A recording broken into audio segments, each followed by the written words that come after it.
কামকক ফল পায়।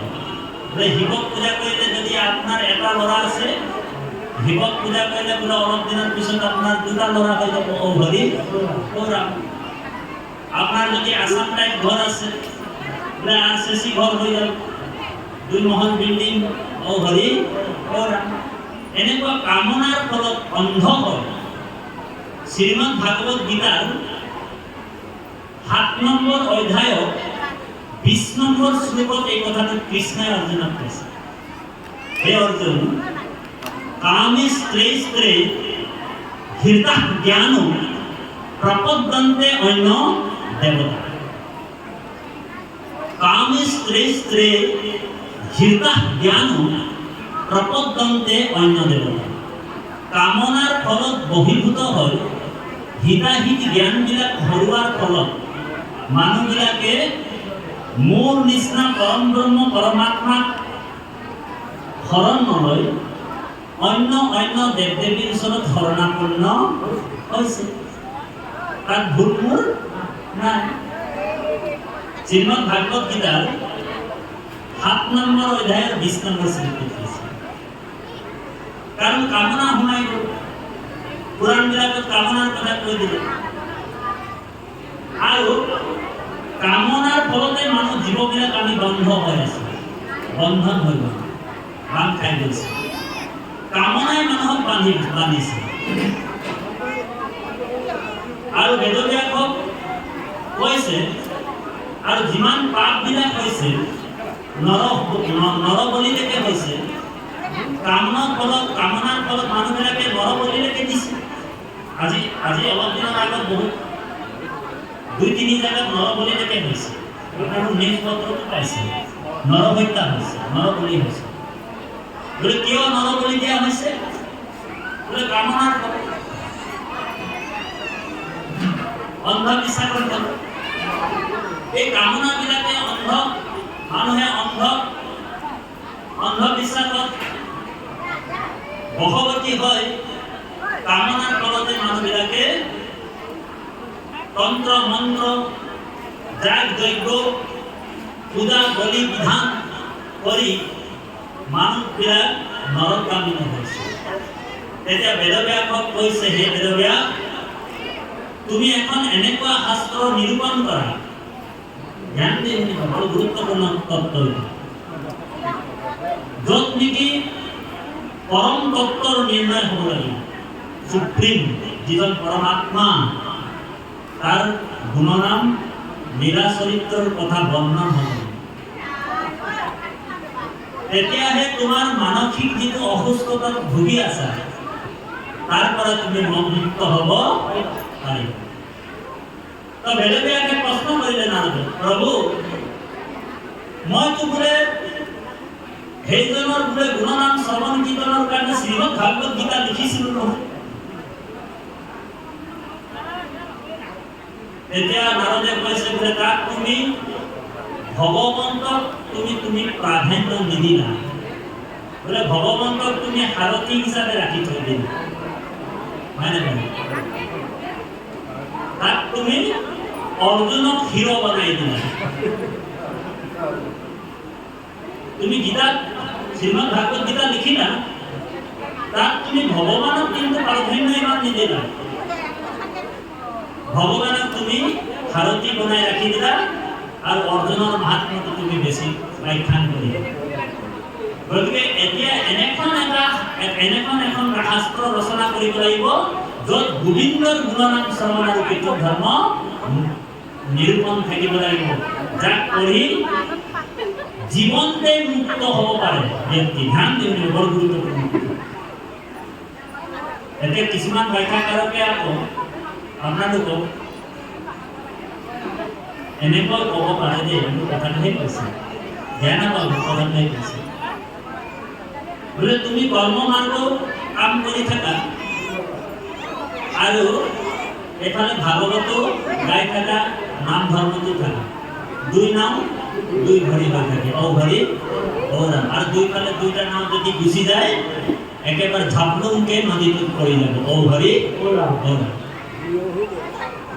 এখানে কিছুমান ব্যাখ্যাকাৰক আপোনাক পৰম তত্ত্বৰ কথাটো নক'ব, পৰম সত্যৰ কথাটো নক'ব, অকণমান ঢাকি কথাবিলাক ক'ব। কিয় জানে নাই? তেওঁলোকৰ জীৱিকাৰ কাৰণ অহৰি কিন্তু তাঁতিবাক আকৌ সত্যটো ক'ব আপোনাৰ বোলে তাঁতিবাকক যদি ডিঙিটো অহৰি ওৰাণ হৈ যায় তথাপিও আমি পৰম সত্য কথাটো য'তে হ'লে কওঁ। যিজন পৰম ঈশ্বৰ ভগৱান কৃষ্ণৰ ভক্তিহে হৈছে শ্ৰেষ্ঠ ভক্তি। এইটো ঢাকিব নাপায় কেতিয়া। নাৰদক ক'লে যে তুমি এতিয়া পৰম তত্ত্ব নিৰ্ণয় কৰা এখন শাস্ত্ৰ লিখা যাক পুৰাণ সূত্ৰ বুলি কোৱা হ'ব। শ্ৰীমদ ভাগৱত গ্ৰন্থ। গ্ৰন্থ মানে গাঁঠি, হয় নে? যিখন ভাগৱত পঢ়িলে মানুহৰ কৰ্ম বন্ধনৰ যিটো গাঁঠি, ধ্যান দিব বৰ গুৰুত্বপূৰ্ণ। গ্ৰন্থি মানো গাঁঠি আৰু গ্ৰন্থ মানো গাঁঠি। যিখন ভাগৱত শুনিলে মানে মানুহৰ কৰ্ম বন্ধনৰ পৰা মুক্ত হ'ল, সেই পৰমাত্মা ঈশ্বৰৰ লগত বিলীন হ'ব পৰা ব্যৱস্থা কৰি দিছে ভাগৱতে। সেইকাৰণে ধৰ্মত থকা কপটবিলাক ধ্যান দি শুনিব, বৰ গুৰুত্বপূৰ্ণ কথা। ধৰ্ম পুৰুষিত বেদব্যাসে উল্লেখ কৰিছে মঙ্গলাচৰণত, 2 নম্বৰ মঙ্গলাচৰণ। বোলে ধৰ্ম পুৰুষিত কৰ্তব্য, হয় নে বাৰু? ধৰ্ম পূজিত কৈত্ৰবত্ৰ পৰমম নিমৎসাৰণম সদাম। বলে ধৰ্ম থকা কৈত্ৰব্য, কৈত্ৰব্য মানে কপট, কপট মানে কামনা। বাকীবিলাক শাস্ত্ৰত কামনাৰ সময় ৰাখিছে বেদব্যাসে, কিন্তু ভাগৱতত আকৌ কামনাবিলাকক আঁতৰাই দিছে, কপটবিলাকক। বুজিলে? বাকী পুৰাণবিলাকত কামনা সোমাই থৈছিলে, লোভ সোমাই থৈছিলে আৰু জীৱবিলাকক তেওঁ নৰকামী কৰাই দিছিলে। ভাগৱত এই অন্য অন্য পুৰাণ পঢ়ায়, আমুকক পূজা কৰ তামুক হ'ল, আমুকক পূজা কৰ তামুক হ'ল। কিন্তু ভাগৱতত আকৌ ধৰ্মত থকা যিবিলাক কপট আছে, কামনা আছে, ধৰ্ম পূজিত কৰ্তব্য পৰমম নিমৎ শৰণম সতাম, নিৰ্মল ভক্তিৰ কথা প্ৰকাশ কৰিছে। ধৰ্মত কপট যিবিলাক এইবিলাকক আঁতৰাই দিয়ে। সেইকাৰণে ভাগৱতত যিসকল পঢ়ে অকল নিষ্কাম ভক্তিৰ কথা কয়। ও হৰি এই কথাটোকে অৰ্জুনক গীতাত কৈছে, হে অৰ্জুন, মই তোমাক দেৱ দেৱীক পূজা নকৰিবলৈ কোৱা নাই, মানা কৰা নাই। নিৰ্ণয়টো তোমাৰ নিজৰ। তুমি যদি দেৱ দেৱীক পূজা কৰিবা তেনেহ'লে মই তোমাক স্বৰ্গলৈ লৈ যাম। গুৰুত্বপূৰ্ণ কথা ধ্যান দি শুনিব। শ্ৰীমদ ভাগৱত গীতাৰ 9 নম্বৰ অধ্যায়ৰ 25 নম্বৰ শ্লোকত কৈছে, সংস্কৃত শ্লোকত, কোনোবা নট কৰি ল'ব পাৰে। ভগৱান কৃষ্ণই কৈছে, হে অৰ্জুন, অৰ্জুনে প্ৰশ্ন কৰিছিল, হে প্ৰভু, তুমি যে কৈ আছা তোমাকে পূজা কৰা, তোমাকে সেৱা কৰা, তুমি একমাত্ৰ দেৱতা। অন্য অন্য দেৱ দেৱীসকলে অন্য দেৱ দেৱীক যে পূজা কৰে সেই মানুহবিলাকে পাপ কৰে নেকি প্ৰভু? ডাইৰেক্ট অৰ্জুনে প্ৰশ্ন কৰিছে, ধ্যান দি শুনিব। তেতিয়া ভগৱানে কৈছে, হে অৰ্জুন, পূজা কেতিয়াও পাপ হ'ব নোৱাৰে। পূজা কেতিয়াও পাপ নহয়। বোলে কিয়? তাত বোলে শ্ৰদ্ধা যোগ হৈ গ'ল, আৰু য'ত শ্ৰদ্ধা যোগ হৈ গ'ল তাত পাপ হ'ব নোৱাৰে। কিন্তু হে অৰ্জুন, তুমি যদি দেৱদেৱীক পূজা কৰিবা তেনেহ'লে মই তোমাক স্বৰ্গলৈ লৈ যাম। গীতাত কৈছে দেই, 9 নম্বৰ অধ্যায় 25 নম্বৰ শ্লোকত কি বুলি কৈছে? হ্ৰিয়ান্তে দেৱানো দেৱভ্ৰতা। বোলে দেৱ দেৱীক পূজা কৰিলে তুমি বোলে স্বৰ্গলৈ যাবা। স্বৰ্গত তুমি বোলে 5 ষ্টাৰ হোটেলত বোলে তোমাক ইন্দ্ৰৰ লগত থাকিবলৈ ব্যৱস্থা কৰি দিম। ও হৰি, ও ৰাম। আৰু যেতিয়া তোমাৰ বোলে পুণ্যটো আদায় হৈ যাব তেতিয়া বোলে দেৱ দেৱীসকলে তোমাক বোলে গতিয়াই মেলি ঢকা মাৰি বোলে সেই স্বৰ্গৰ পৰা নৰকলৈ পঠিয়াই দিব। ও হৰি, ও ৰাম। স্বৰ্গলৈ যাবানে? দেৱ দেৱীক পূজা কৰিবানে? ভগৱান কৃষ্ণই স্পষ্ট কৰি দিছে। বৰ গুৰুত্বপূৰ্ণ কথা, ধ্যান দিন। ভগবান কৃষ্ণই কৈছে হৃয়ান্তি দেৱানো দেৱব্ৰতা, তুমি যদি দেৱ দেৱীক পূজা কৰিবা তেনেহলে মই তোমাক স্বৰ্গলৈ লৈ যাম। স্বৰ্গত তুমি 5 ষ্টাৰ হোটেলত থাকিবলৈ তোমাক সুবিধা কৰি দিম স্বৰ্গত দেৱ দেৱীৰ লগত, বোলে নিজেও দেৱ দেৱী হৈ যাবা। আৰু যেতিয়া তোমাৰ পুণ্যটো আদায় হৈ যাব তেতিয়া দেৱ দেৱীসকল তোমাক বোলে তাত স্বৰ্গত নাৰাখিব, বোলে ধকা মাৰি আকৌ নৰকলৈ পঠিয়াই দিব। ও হৰি ও ৰাম, ভগৱানে কৈছে। তাৰপিছত কৈছে হে অৰ্জুন বোলে ভূতানি আন্তি ভূতেজা, তুমি যদি ভূত প্ৰেতক পূজা কৰিবা, ভগৱানে মানা কৰা নাই। ভগৱান কৃষ্ণই কৈছে হে অৰ্জুন তুমি যদি ভূত প্ৰেতক পূজা কৰিবা, আজিকালি মানুহবিলাকে অন্ধবিশ্বাসত পৰি শ্মশানত গৈ ভূত প্ৰেতকো পূজা কৰিবলৈ আৰম্ভ কৰিলে। শ্মশানত গৈ গহপুৰ নামৰ এটা জেগাত, আপোনালোকৰ অলপ দিনৰ আগত গহপুৰ নামৰ এটা জেগাত কোনোবা এখন গাঁৱত দুটা বগা ঘোঁৰা কোনোবাই এৰি দিছিল। বগা ঘোঁৰাটো আইসকলে মিলি একেবাৰে সেন্দুৰ ঘঁহি একেবাৰে চেলেং গামোচা পিন্ধি ৰঙা কৰি বোলে কি আহিছে, আঁতৰি দিয়ক বোলে ডাঙৰীয়া আহিছে, আঁতৰি দিয়ক ডাঙৰীয়া আহিছে। ও হৰি ও ৰাম, বোলে অন্ধবিশ্বাসত কুসংস্কাৰত পৰি মানুহবিলাকে ভূত প্ৰেতক পূজা কৰিবলৈ আৰম্ভ কৰে, কাহিনী যোগিনী এইবিলাক। তো ভগৱান কৃষ্ণই কৈছে হে অৰ্জুন বোলে ভূতানি আন্তি ভূতেজা, তুমি যদি ভূত প্ৰেতক পূজা কৰি থাকিবা তেনেহলে মই তোমাক বোলে ভূত প্ৰেত বনাই দিম। আৰু যেতিয়া তুমি ভূত প্ৰেত হৈ যাবা তেতিয়া মই তোমাক নিৰ্দিষ্ট এটা জাগা আছে ভূত প্ৰেতৰ, তাত মই তোমাক পঠিয়াই দিম। বোলে কি জাগা, বোলে কৈলাশপুৰ, য'ত শিৱ তোমালোকৰ লিডাৰ হ'ব। বোলে যিমান ভূত প্ৰেত বিলাকৰ লিডাৰ কোন, দেৱাদিদেৱ মহাদেৱ, পৰম বৈষ্ণৱ মহাদেৱ। তো ভগৱান কৈছে যে বোলে তুমি যদি ভূত প্ৰেতক ডাইনী যোগিনীক বিশ্বাস কৰি পূজা কৰি থাকিবা তেনেহলে তোমাক মই ভূত প্ৰেত বনাই দিম। আৰু যেতিয়া তুমি ভূত প্ৰেত বনি যাবা তেতিয়া বোলে মই তোমাক বোলে কলৈ পঠিয়াই দিম, কৈলাশত তোমাৰ ডিপাৰ্টমেণ্টত বহুৱাই দিম। বুজিলে না? তাৰপিছত ভগৱান কৃষ্ণই কৈছে হে অৰ্জুন বোলে পিত্ৰাণি আন্তি পিত্ৰেজা, তুমি যদি পিতৃপুৰুষক পূজা কৰিবা, শ্ৰাদ্ধ পিণ্ড কৰি পিতৃপুৰুষক তৰ্পণ কৰি থাকিবা বছৰে তেনেহলে বোলে 9 পুৰুষ 7 পুৰুষক যদি তুমি পূজা কৰি থাকিবা, পিৰল দি থাকিবা। আমাৰ বাগানীয়া ভাষাত এইটো পিৰল দিয়া বুলি কয়। অকণমান বাগানীয়া কথা কম, বেয়া পাব নেকি আপুনি? বেয়া পাব নেকি? অকণমান যোগ কৰি দিম নিজে। তো ভগৱান কৈছে পিত্ৰাণি আন্তি পিত্ৰেজা, তুমি যদি পিতৃপুৰুষক পূজা কৰি থাকিবা তেনেহলে মই তোমাক পিতৃলোকলৈ পঠিয়াই দিম। ও হৰি ও ৰাম। তাৰপিছত কৃষ্ণই কৈছে অৰ্জুনক হে অৰ্জুন বোলে মজ্জাজিনো অপি মামো, তুমি যদি মোকেই সেৱা কৰিবা, মোকেই পূজা কৰিবা তেনেহলে মই তোমাক মোৰ পৰম ধামলৈ লৈ আহিম, যাক বোলে বৈকুণ্ঠ বুলি কোৱা হয়। য'ত গ'লে বোলে পুনৰপি জননম পুনৰপি মৰণম পুনৰপি জঠৰি জননী শয়নম, আৰু আহি গৈ থাকিব নালাগে। আৰু এই যিটো সংসাৰ চক্ৰ 84 লক্ষ জনীৰ পৰা তোমাক মই মুক্ত কৰিম। ধ্যান দিব, বড় গুৰুত্বপূৰ্ণ কথা। মানে তাতি বাপে নিজে সদায় মেলি কোৱা নাই কথাবিলাক। শ্ৰীমদ ভাগৱতৰ 9 নম্বৰ অধ্যায় 25 নম্বৰ শ্লোকত পঢ়ি ল'ব।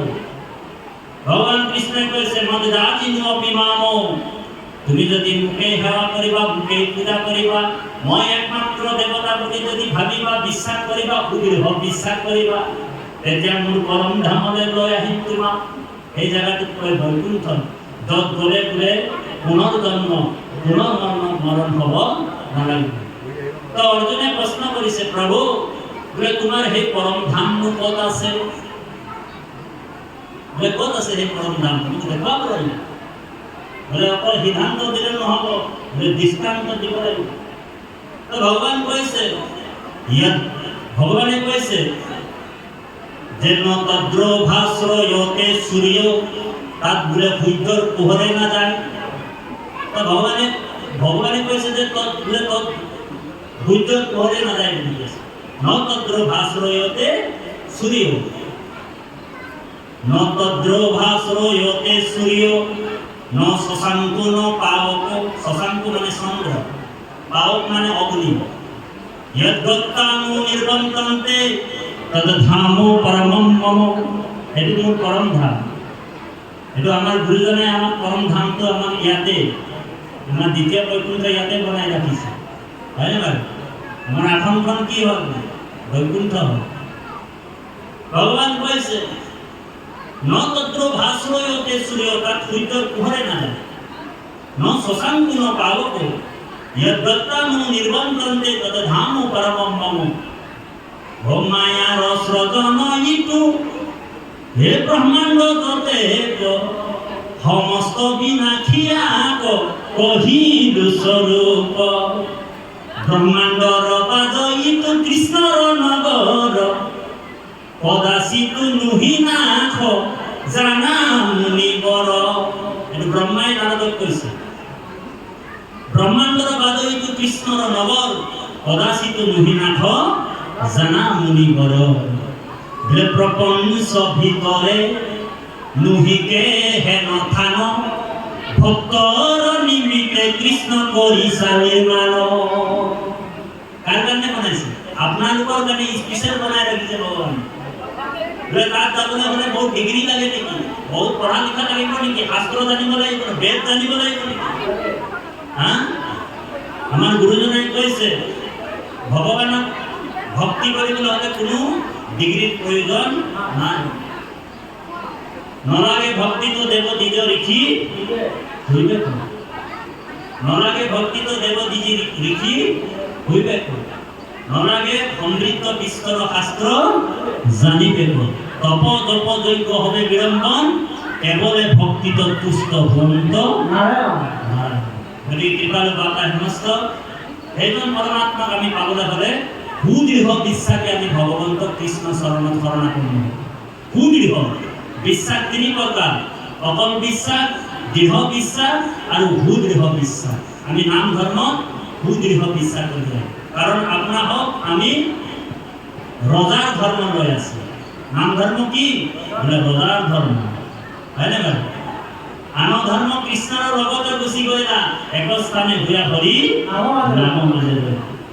এতিয়া নাম ধৰ্ম আমি লৈছো, আমি যদি নাম ধৰ্মত যদি সুদৃঢ় বিশ্বাসে যদি লৈছো, তেনেহ'লে বোলে আমি ইয়াত বোলে আঙুঠি বোলে পাঁচটা আঙুঠি পিন্ধি থাকিলে নহ'ব। ধ্যান দিবলৈ বৰ গুৰুত্বপূৰ্ণ কথা। সুদৃঢ় বিশ্বাস নাম ধৰ্মত পালন কৰিব লাগিব। যেনেকৈ ভক্ত প্ৰহ্লাদে অলপ কালিন অহাকালি হ'ব, আপোনালোকৰ অংকীয়া ভাওনা হ'ব। নিৰ্হিংস মুৰাৰী ভক্তৰ কাৰণে, ভক্তৰ মনোবাঞ্ছা পূৰণৰ কাৰণে, নামৰ মহিমা দেখাবৰ কাৰণে প্ৰভু ভগৱন্ত হিৰণ্যকশিপুৰ এনেকুৱা বিজ্ঞান ঘটাই ব্ৰহ্মাৰ পৰা বৰ লৈছিলে। হিৰণ্যকশিপুৰ হয়নে বাৰু? কিমান বিজ্ঞান ঘটাইছে, কি বুলি কৈছিলে? বোলে নাম মোক বোলে জলত মাৰিব, বোলে থলত মাৰিব, ওপৰত না আকাশত না পাতালত না হস্ত্ৰত না অস্ত্ৰত, হয়নে বাৰু? কিমান বিজ্ঞান ঘটাইছে হিৰণ্যকশিপুৰ। তাতকৈ ডাঙৰ বিজ্ঞানীজন কোন? বোলে জগতৰ ঈশ্বৰ পৰম ঈশ্বৰ পৰমাত্মা ভগৱান কৃষ্ণ। সকলোৱে জয় ধ্বনি দিব, জয় নিৰসিংহ মহাপ্ৰভু। সকলোৱে আনন্দ মনে দিব। কৃষ্ণ নাম আৰু ভগৱানৰ নাম ল'বলৈ কেতিয়াও আপোনালোক লাজ আৰু ভয় নকৰিব। সেইকাৰণে গুৰুজনাই ভাগৱতত লিখিছে, ডাকি বোলা ৰাম ৰাম, হয়নে বাৰু? আমাক ডাকি ৰাম নাম ল'ব কৈছে। আমাৰ গুৰুজনাই লিখিব পাৰিলেহেঁতেন বোলে মনে মনে বোলা ৰাম। কিয় ভাগৱতত লিখা নাই? ইয়াৰ ৰহস্যটো জানেনে? ডাকি বোলা ৰাম ৰাম এই কাৰণে লিখিছে যে ৰাম নাম কৃষ্ণ নাম যেতিয়া আমি ল'ম উচ্চ কণ্ঠেৰে ৰাগ হৈ এৰি আমাৰ আত্মাটো সাৰ পাই যায়। সেইকাৰণে ব্ৰহ্মা আদি কৰি জীৱজগত ৰাম ৰাম ৰাম ৰাম মায়া হৈ যায় মাজে আশ্ৰয় ঘুমতি যায়। তুমি হে চৈতন্য সনাতন ৰাম ৰাম ৰাম ৰাম। আমি অচেতন হৈ আছো, আমি ডেডবডি প্ৰভু নীলকণ্ঠ জগাই। গতিকে উচ্চ কণ্ঠেৰে বাহিৰে ভিতৰে কওক, উচ্চ কণ্ঠেৰে তিনিবাৰ কৃষ্ণ কব দেই, তাৰ আগত তিনিবাৰ জগতগুৰুৰ নাম লব। জয় জগতগুৰু শ্ৰীমন্ত শংকৰদেৱ। কি ৰকম মানুষ ৰে, আওয়াজে নাই ওলাইছে। অলপ উচ্চ কণ্ঠেৰে কওক, উচ্চ কণ্ঠেৰে। এতিয়া এক প্লেট ভাত খাই আহিলি তোরা, খালে না বুঝলি তাই? হ্যাঁ নাই নেকি? হ্যাঁ বোলে আমি এনেকুৱা ভকত, বোলে প্ৰথম ঘৰটোত বোলে ভক ভককে আহি যাম, আর কটুত বোলে কটকটকে চুবাই দিম, আর কটুত বোলে টম টমকে ওলাই গুচি যাম। বোলে কি রকম ভকত রে, বোলে ভটাই বোলে ভক ভককে আইল, কটাই বোলে কটকটকে চুবাই দিল, আর কটাই বোলে টম টমকে ওলাই করে চলে গেল। এনেকুৱা ভকত হলে নহব। আমি পাক্কা গুৰুৰ শিষ্য নয়। এখানে বাইৰে ভিতৰে উচ্চ কণ্ঠেৰে কওক, জয় জগৎগুৰু শ্ৰীমন্ত শংকৰদেব। কি ৰকম মানুষ ৰে, আওয়াজে নাই লাগছে। উচ্চ কণ্ঠেৰে হৰিৰূপী ব্ৰহ্মাণ্ডটো লৰি যোৱাকৈ তিনিবাৰ কৃষ্ণ কওক, কৃষ্ণ। এখনো নাই, আওয়াজে নাই। আইসকলৰ ফালৰ পৰা মাতেই নাই। আমি এখাৰ নাম গাম সকলোৱে ধৰিব পাৰো। পাৰিলে আমাৰ নেগৰা গায়কজন আহি যাব। নেগৰা আছে নেকি আপোনাৰ? এখাৰ নাম ধৰিম আৰু তাৰ আগতে আমি পাঠ অকণমান চলি যাওঁ, তাৰপিছত আমি পাঠৰ মাজত সোমাই যাম। কৃষ্ণ কৃষ্ণ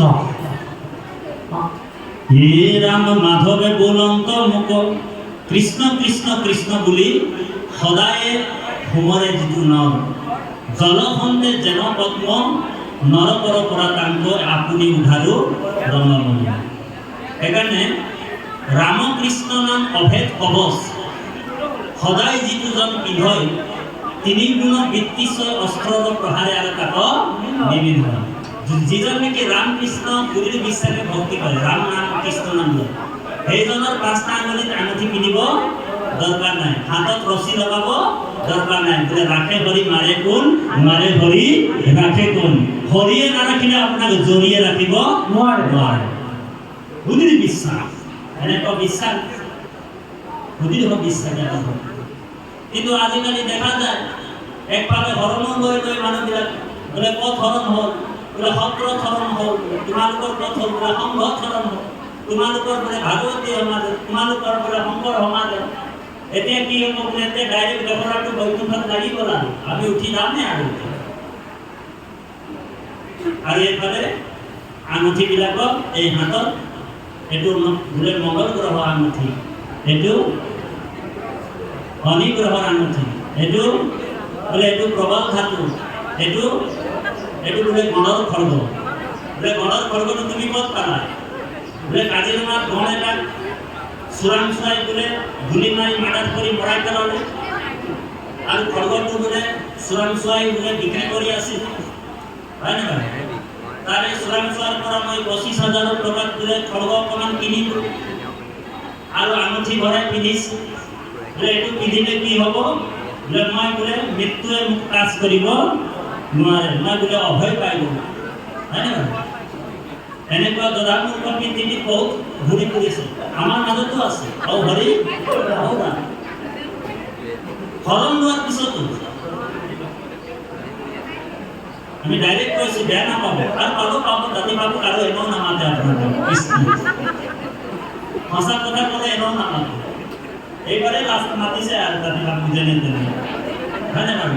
আৰু দাদী বাপকে কমদিন নাই আমাকে আৰু যাওঁ কি নহওক, সত্যটো আমি কৈ গৈছোঁ। বোলে ইয়াত এটা আঙুঠি, ইয়াত এটা আঙুঠি, প্ৰবল ধাতু, ইয়াত আঙুঠি, এইটো গণত খৰ্গ। বোলে ক'ত পালি? বোলে গণত খৰ্গটো বোলে কাজিৰঙাৰ চোৰাংচোৱা ঘৰটো বোলে মাৰ্ডাৰ কৰিলে, গুলি মাৰি মৰাই পেলালে, তাৰে খৰ্গটো অকণমান লুকা চুৰি কৰি বিক্ৰী কৰি আছিলে, মোৰ হাতত পৰি গ'ল, মই বোলে খৰ্গটো আনি কিনি পিন্ধি ল'লোঁ। বোলে এইটো পিন্ধিলে কি হ'ব? মৃত্যুৱে মোক টাচ কৰিব নোৱাৰিব, মই অমৰ হৈ গ'ল, মই নমৰোঁ। আৰে ভাই, তুমি যদি অকণমান গণৰ খড়গ পিন্ধি যদি তোমাক মৃত্যুৰ পৰা তুমি বাচিব পাৰিবা, তেনেহ'লে কাজিৰঙাৰ গণটোৰ ওচৰততো গোটাগুটি খড়গটোৱে আছিলে, তাকেই দেখোন গুলি মাৰি মাৰ্ডাৰ কৰি দিলে, সিয়ে বাচিব নোৱাৰিলে, আৰু অকণমান খড়গ পিন্ধি কিনে আপুনি বাচিব পাৰিব নেকি? অ হৰি অ ৰাম। সেইকাৰণে সেই কৃপালু বাবাই সমস্ত ৰাখে হৰি মাৰে কোন, মাৰে হৰি ৰাখে সুদৃঢ় বিশ্বাস। নামত আমাৰ সুদৃঢ় বিশ্বাস হ'ব লাগিব। খাওঁতে বহোঁতে উঠোঁতে পিন্ধোঁতে আমি কৃষ্ণক ভক্তি কৰোঁ, তেতিয়া ভগৱানে সংগ চক্ৰ গলা পদ্মধাৰী আপোনাক ৰক্ষা কৰিব। বুজিলে বা? সেইকাৰণে ভক্ত প্ৰহ্লাদে কালি ভাওনাখন হ'ব, ভাওনাটোৰ পৰা আমি তাৎপৰ্যটো লৈ যাব লাগিব, তাৰ মৰ্মটো উদ্ধাৰ কৰিব লাগিব। এনেইতো ভাওনা বোলে টকা পইচা খৰচ কৰি লাভ নাই, হয় না? কাৰোবাৰ টকা আছে বোলে মনোৰঞ্জন দিয়াম বোলে সংসাৰখনত, হয় না? মনোৰঞ্জনৰ কাৰণে ভাওনাটো পাতিলে, পাতাৰ পিছত বোলে হিৰণ্যকশিপুৰৰ পেটটো চিৰকে ফালি দিলে, তাৰ পৰা বোলে ভগৱন্তই বোলে একদম মানে আৰু নাড়ী পেটুবিলাক ওলালে। এই নাড়ী পেটুবিলাক কিহৰ কাৰণে ওলালে? ভগৱন্ত নাড়ী পেটুবিলাক ডিঙিত ওলমাই দিলে, বোলে দৈত্য অসুৰৰ বোলে নাড়ী পেটুবিলাক কিয় পিন্ধিলে? তাৰমানে ভগৱন্তই এইটো কাৰণে পিন্ধিছে, মালাৰ নিচিনা পিন্ধিছে। মালাবিলাকত ভগৱানে সেই যে পৰম ভগত জন্ম হৈছিলে নাই, কাৰ বোলে হেৰিৰ পৰা জন্ম হৈছিল? বিদ্যাৰ পৰা, হিৰণ্যকশিপুৰৰ পৰা, হয়নে বাৰু? এই নাড়ীবিলাকত সেই পেটুবিলাকত ভগত বহি আছে নেকি? বিচাৰিছে ভগৱানে, যাতে মোৰ ভগতৰ হত্যা নহওক, সেইকাৰণে তেওঁ ওলমাই লৈছে আৰু বিচাৰিছে ভগৱান। বৰ গুৰুত্বপূৰ্ণ কথা, কাৰণ ভগতক ভগৱন্ত ৰক্ষা কৰিবই কৰিব, হয়নে বাৰু? অকল ভগতকে নহয়, ভগতৰ বাণীটোকে ৰক্ষা কৰে, কিন্তু সুধীৰ বিশ্বাস হ'ব লাগিব আমাৰ। লঘু পন্থী ভগতক ভগৱানে ৰক্ষা নকৰে আমাৰ নিচিনা। আধাটো ভগৱন্তৰ বোলে মানে ভজিছো আৰু বোলে কেউ নাই দেখছে বোলে বোলে এক ঘটি পানী যাই করে শিব মন্দিৰত ঢালি দিছিল। বচনে কেৱলে মাত্ৰ হৰিত হৰণ লয়া চিত্তে আনন্দে ভজয় হৰি তাৰ সন্তোষ নহয়, হৰি তাৰ সন্তোষ নহয়। আৰ অলপ দিনৰ পিছতে এতিয়া বলবম ওলাব, আপোনালোকৰ কালি বলবম আহিছে নে নাই নাজানো, হা? আজিকালি গ'লে গাঁৱে গাঁৱে বলবম সোমাই গৈছে। অসমীয়া সমাজতো বলবম, তিনিচুকীয়াত এটা জেগাত, গোপাই বুলি এটা জেগাত ভাগৱতৰ ব্যাখ্যা কৰিবলৈ গৈছোঁ। ৰাস্তাতে আমাৰ অসমীয়া গাঁও এখন পাই গ'লোঁ, তাত অসমীয়া ল'ৰাবিলাকে হালধীয়া পোচাক পিন্ধি, ডেকা ল'ৰা ডেকা ছোৱালী গাভৰু ছোৱালী, হা, ডিজে উঠিব, গাড়ীত উঠি ডিজে লগাই বল বম কৰি আছে। এইটো আমাৰ সংস্কৃতি নেকি? আমি চিন্তা কৰোঁ, এইটো আমাৰ সংস্কৃতি নেকি? বলবম কিহৰ কাৰণে ৰাখিছে জানেনে? তাৰমানে শাওণ মাহত এইটো মাহ চলি আছে, শাওণ মাহত গাভৰু ছোৱালীখিনি বলবম পাতিছে, মানে শিৱক পূজা কৰিছে, শিৱক পানী ঢালিছে। কিহৰ কাৰণে? ভাল স্বামী পাবৰ কাৰণে, হয় নহয়? লাষ্টত কি স্বামী পায় জানে না? একটা মদরিয়া নাহলে একটা ভাঙড়িয়া পায়। হরি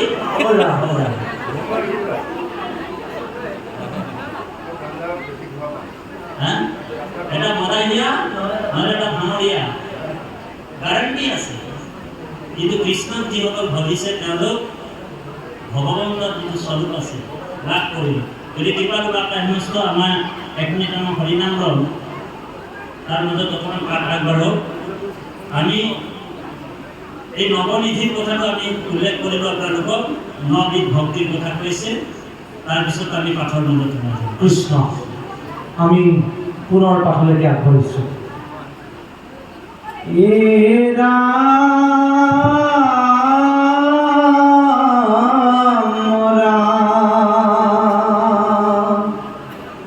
ইহাতে সে আমাৰ লীল মহাৰঙ্গ,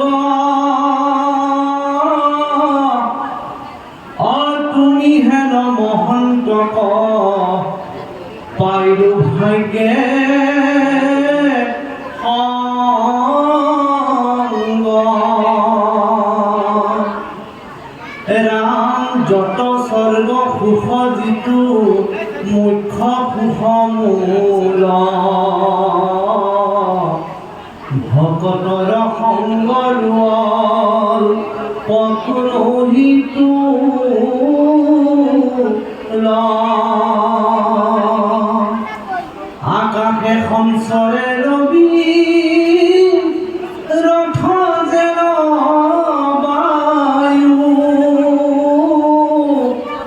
সূৰ্যৰ লগতে হলে জগতৰে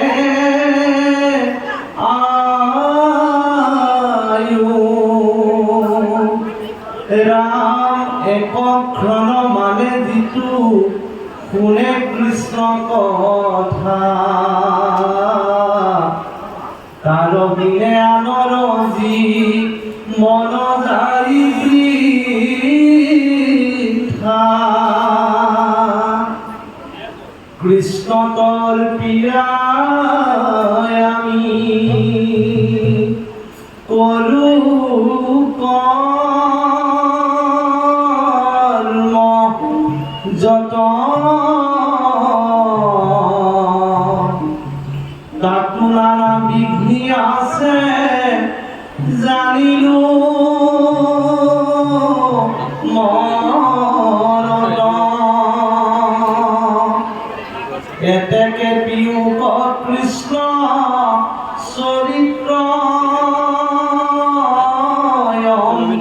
ঋত শ্রবণ মাত্রকে যেন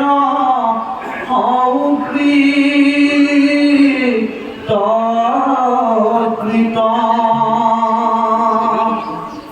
রাম জগৎ যুগ কর্ম করি দুঃখ পাইলো মাত্র আবে কহিও ক মহা ভাগবত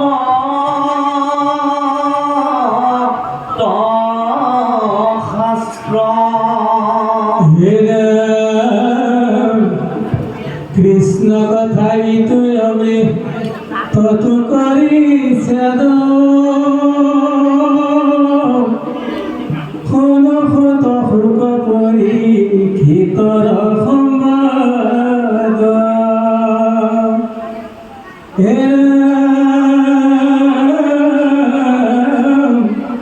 যার ভরা চলে ৰাতি আকাশৰ পথে সসাগৰা পৃথিৱী